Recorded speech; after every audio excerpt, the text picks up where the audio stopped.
अस्सलाम वालेकुम दोस्तों, इनसाइड बाय मौसम फखर में खुश आमदीद। इमरान खान कल रात अचानक लॉन्ग मार्च अपना अधूरा छोड़ के और वो गायब हो गए और लापता हो गए। उसके बारे में ये बताया जा रहा था कि जनाब इमरान खान साहब किसी खास शख्सियत से मुलाकात करने के लिए गए हैं। अगरचे इमरान खान साहब ने इस बात की तरदीद की है, लेकिन असल कहानी सामने आ गई है और परवेज़ इलाही साहब ने इमरान खान साहब का ये राज फाश कर दिया है कि जनाब इमरान खान साहब किसी से मुलाकात करने के लिए नहीं गए थे, बल्कि उन्होंने इस बात का इंकशाफ किया कि इमरान खान साहब की ना सिर्फ मुलाकातें हो रही हैं बल्कि मुलाकातें जारी हैं। और इस लॉन्ग मार्च के दौरान इमरान खान साहब को अगले इंतखाबात के लिए एक उम्मीद की एक किरण नज़र आ रही है, उन्हें सुरंग के आखिर के अंदर रोशनी नज़र आ रही है। और इस वक्त बकौल परवेज़ इलाही साहब जनरल कमर जावेद बाजवा साहब जो चीफ ऑफ आर्मी स्टाफ हैं वही इमरान खान साहब की उम्मीदों का मरकज़ बन चुके हैं। और इमरान खान साहब ये चाहते हैं कि जनरल कमर जावेद बाजवा साहब रिटायर ना हो बल्कि वो कंटिन्यू करे। ये एक ऐसी सिचुएशन सामने आई है जिसने बहुत सारे कान खड़े कर दिए हैं और जो है परवेज़ इलाही साहब उनके इंकशाफ से कुछ नई जो सूरत हाल है वो डेवलप होती हुई नज़र आ रही है। वो सूरत हाल क्या है? चौधरी परवेज़ इलाही साहब ने इमरान खान साहब का इंपॉर्टेंट राज फाश क्यों किया और क्या वाक़तन ही मुलाकातें जारी हैं और ये मुलाकातें कौन कर रहा है, किस तरीके से कर रहा है और ये मुलाकातें वाकई ही कोई नतीजा खेज साबित हो सकती हैं। यही वो सूरत हाल है जिसके ऊपर मैं आज आपके साथ बात करने जा रहा हूं, क्योंकि जिस वक्त इमरान खान साहब ने लॉन्ग मार्च को गुरूब आफ्ताब के फौरी बाद अधूरा छोड़ा, वो गायब हो गए, तो पार्टी के सेक्रेटरी जनरल जो हैं असद उमर साहब, उन्होंने लॉन्ग मार्च के शुरका से खिताब किया और यहीं से उस कंट्रोवर्सी का आगाज़ होता है कि इमरान खान साहब अचानक क्यों चले गए। क्योंकि असद उमर साहब जो पार्टी के सेक्रेटरी जनरल हैं उन्होंने अपने खिताब के दौरान इस बात का इंकशाफ किया कि इमरान खान साहब को कोई अहम तरीन मुलाकात थी, कोई अहम तरीन इजलास था जिसके अंदर इमरान खान साहब ने शिरकत करनी थी और इसी इजलास में इसी मुलाकात के लिए इमरान खान साहब ने लॉन्ग मार्च को वहीं पर मौकूफ़ किया, वहीं पर ख़त्म किया और वो फौरी तौर पर ज़मान पार्क के लिए रवाना हो गए। और इस बात को जैसे ही असद उमर साहब ने इस बात को कॉन्क्लूड किया तो एक बहस का आगाज़ हो गया सोशल मीडिया पर भी, नेशनल मीडिया पर भी, डिजिटल मीडिया पर भी कि इमरान खान साहब किससे मुलाकात करने जा रहे हैं। क्योंकि जिन शख्सियात के बारे में ये तासुर दिया जा रहा था कि इमरान खान साहब उनसे मुलाकात करने जा रहे हैं, तो जब उसके बारे में ज़रा गौर व फिक्र किया गया, ज़रा इधर उधर लोगों से पता किया गया तो पता चला कि उनमें से कोई भी अहम शख्सियत इस वक्त लाहौर में अवेलेबल है ही नहीं। तो इमरान खान साहब किससे मुलाकात करने गए थे? किसी ऐसी शख्सियत से मुलाकात करने गए थे जो पुल का किरदार अदा कर रही है, जो दरमियान में मौजूद है, इधर भी राब्ते कर रही है, उधर भी राब्ते कर रही है, पैगामात के तबादले कर रही है और ये बात सामने नहीं आई। कुछ देर बाद इमरान खान साहब की तरफ से एक ट्वीट सामने आता है और उस ट्वीट के अंदर वो इस बात का इजहार करते हैं कि जनाब ये जो खबर फैलाई जा रही है कि मैंने किसी से मुलाकात करनी थी, कोई इंपॉर्टेंट इजलास था, इस तरह की ये जो क्यास रहियाँ हैं ये बिल्कुल गलत है। यानी खुद उन्होंने, पार्टी चेयरमैन ने अपने ही पार्टी के सेक्रेटरी जनरल की तरफ से किए जाने वाले ऐलान को ना सिर्फ मुस्तरद कर दिया बल्कि उनका ये कहना था कि मेरी किसी से कोई मुलाकात नहीं हो रही और अगर कोई मुलाकातें हुई हैं तो उन मुलाकातों के अंदर भी मेरा वाहिद वन पॉइंट एजेंडा था कि पाकिस्तान के लिए और पाकिस्तान की बेहतरी के लिए इस वक्त नए इंतखाबात ज़रूरी हैं और ये इंतखाबात होने भी चाहिए। तो इस सूरत हाल में सवाल ये पैदा होता है कि ये कन्फ्यूजन आखिरकार क्यों सामने आई। अब ये जो कन्फ्यूजन है इसका जवाब दिया है फवाद चौधरी साहब ने और चौधरी परवेज़ इलाही साहब ने। फवाद चौधरी साहब जो इमरान खान साहब के यकीनी तौर पर बहुत ही ज़्यादा करीबी साथी हैं,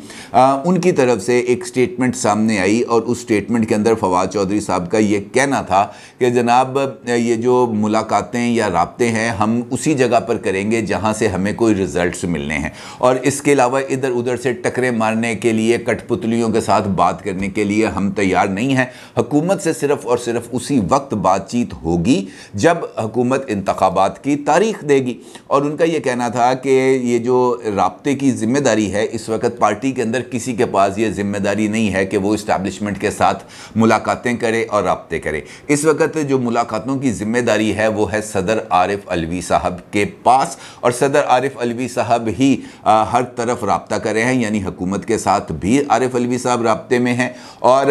जो इस्टेब्लिशमेंट है उसके साथ भी आरिफ अलवी साहब ही इमरान खान साहब की बिहाफ पर राब्ते कर रहे हैं। तो इसका मतलब ये हुआ, ये जो मैंने आपके सामने मंजरनामा रखा, इसका मतलब ये हुआ कि आरिफ अलवी साहब की कोई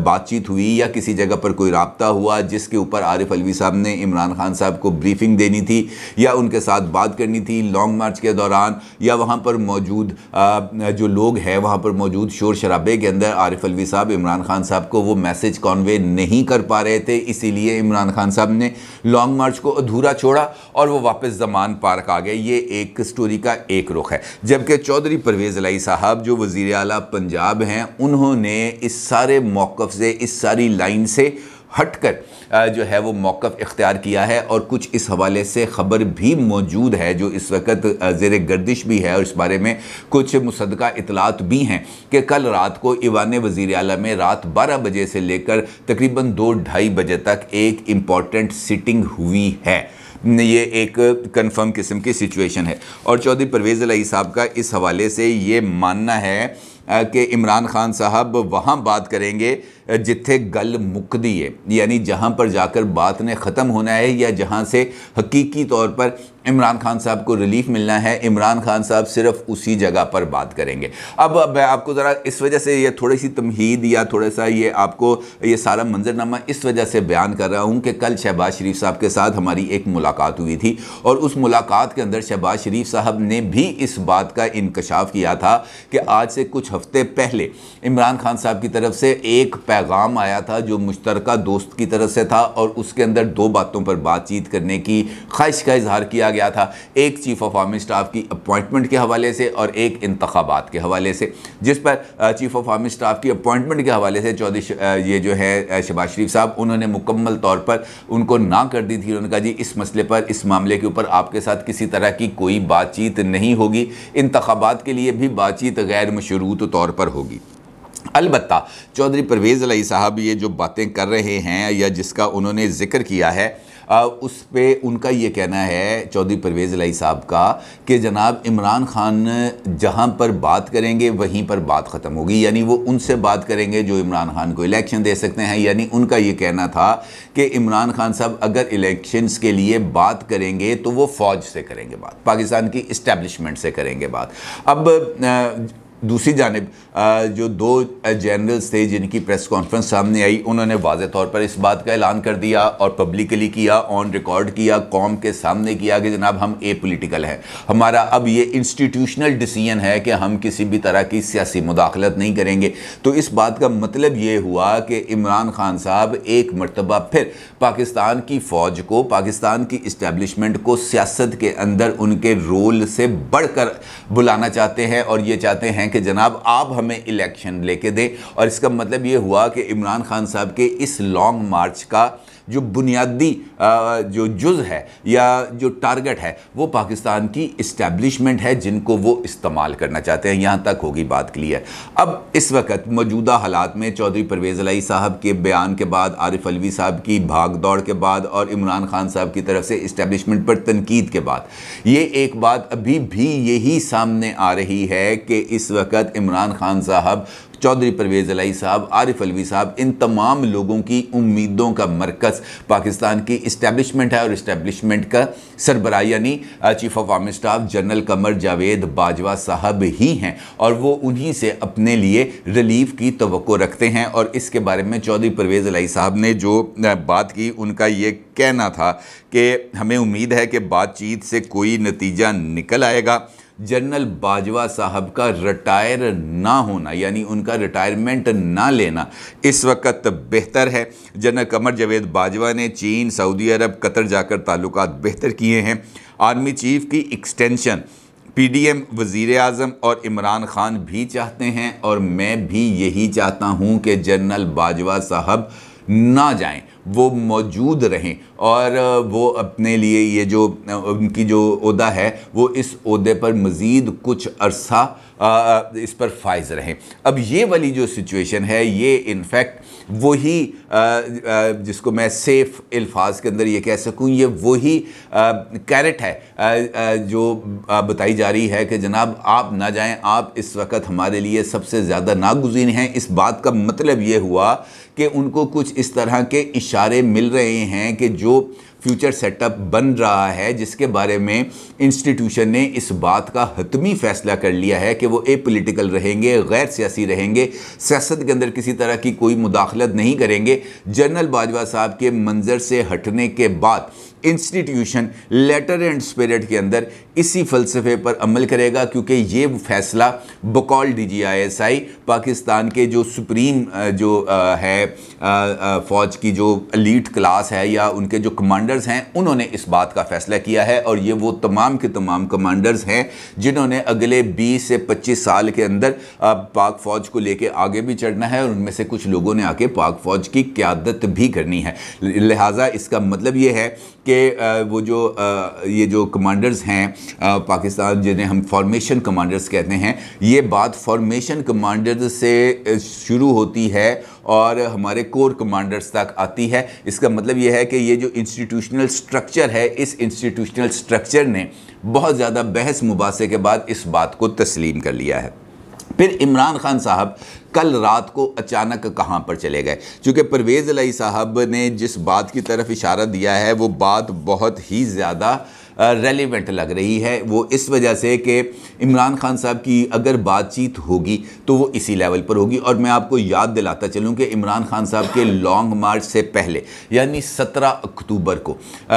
सदर आरिफ अलवी साहब, परवेज़ खटक साहब और असद उमर साहब की एक मुलाकात हुई थी, और उस मुलाकात के अंदर इमरान खान साहब भी मौजूद थे। और ये मुलाकात में भी ये इस्लामाबाद के अंदर मुलाकात हुई थी। F8 के अंदर एक सेफ़ हाउस है, उस सेफ़ हाउस के अंदर मुलाकात हुई थी। और इस मुलाकात का इंकशाफ एक सीनियर जर्नलिस्ट उमर चीमा साहब ने अपने एक वीलॉग के अंदर भी किया था। और उसके अंदर उनका ये कहना था कि ये जो इम्पॉर्टेंट मुलाकात हुई थी, हाई लेवल मुलाकात हुई थी, इस मुलाकात के अंदर इमरान खान साहब को ये बात कन्वे कर दी गई थी और कि जनाब आपके लॉन्ग मार्च को पुरअमन रहना चाहिए, आपका लॉन्ग मार्च पुरअमन होगा तभी आपको लॉन्ग मार्च की इजाज़त मिलेगी। और दूसरा, उनको इस बात के बारे में भी आगाही दे दी गई थी कि हमारा अब पॉलिटिक्स के अंदर मज़ीद रहने का कोई इरादा नहीं है, लिहाजा आप ने जो भी कुछ करना है वो अपने तौर पर करें। हाँ, अगर आप दोनों मिलके बैठेंगे, अपनी बातचीत करेंगे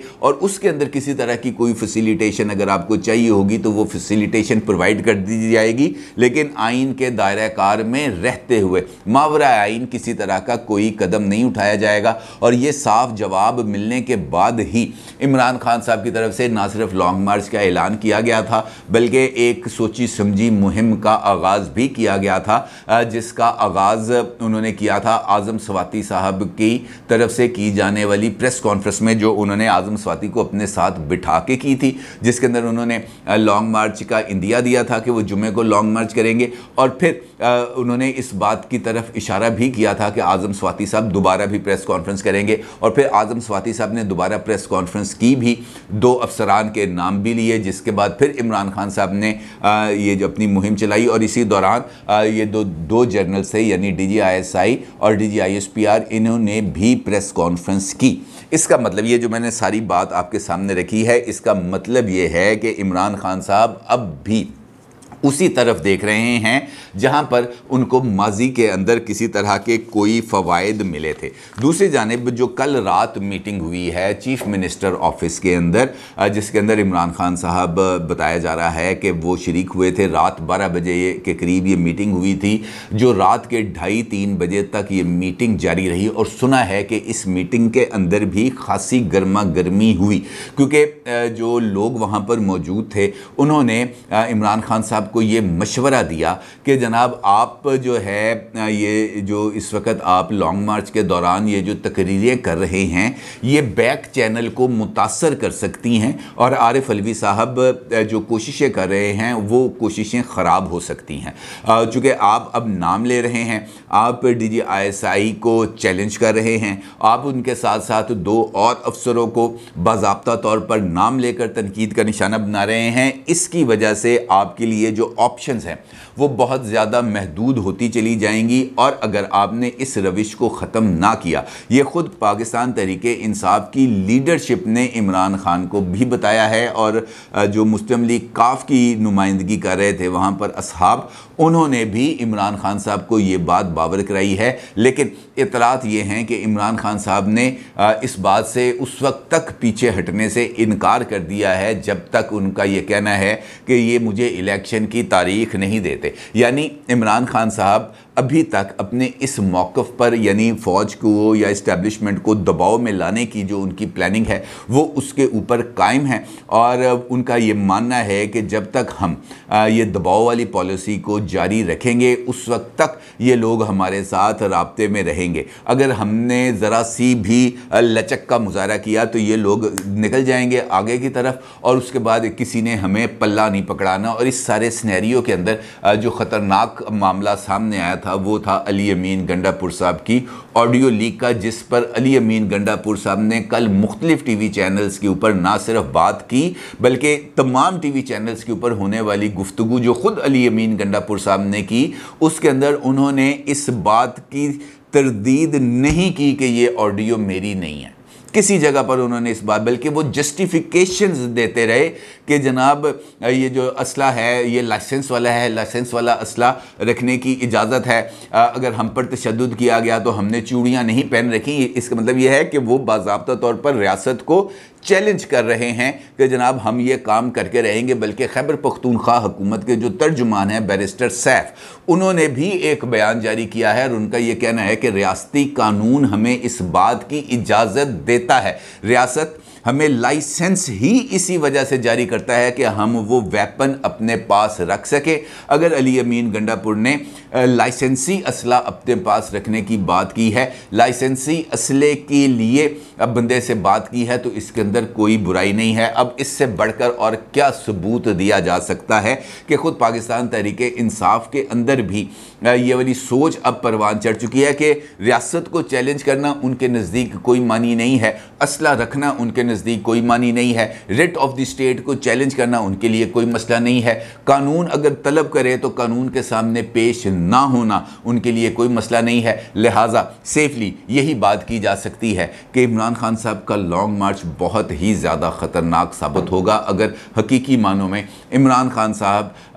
के जो प्लान्स हैं वो एग्जीक्यूट हो जाते हैं। क्योंकि इमरान खान साहब ने जो इस्टेब्लिशमेंट के हवाले से मौक़िफ़ इख्तियार किया है वो उससे पीछे हटने के लिए तैयार नहीं है। और चौधरी परवेज़ इलाही साहब को अभी भी सुरंग के आखिर में रोशनी नज़र आ रही है। ये गेम अब कुछ ज़्यादा आगे बढ़ती चली जा रही है और देखना ये है कि इस गेम में आखिरी जीत किसकी होगी। अपनी राय का ज़रूर इज़हार कीजिएगा। आपका बहुत शुक्रिया। अल्लाह हाफ़िज़।